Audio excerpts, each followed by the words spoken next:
Haya bro. Uza. Tulikuwa tunauliza direction ya kwenda town. Mnataka kwenda town? Ndio na hii baba imekita hapa hivi. Mkie nayo. Ndio napata mali kwa nyumba kama watu mekaje hivi. Red. Mkie kwa hiyo hapo kuna kageti. Muingilie hapo. Mbona mpige kona? Mbona mtatemka mahali fulani kisha mwanza kupanda.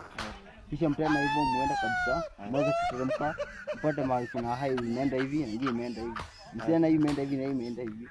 Kuna kaje kingine kameingia hapo hivyo.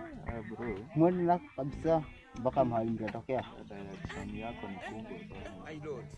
Basi lazima rudina huko basi unatoka mtaanza kila hapo msikiliza mswali. Tuambie direction tu. Mjini usimwade hivyo mwambia.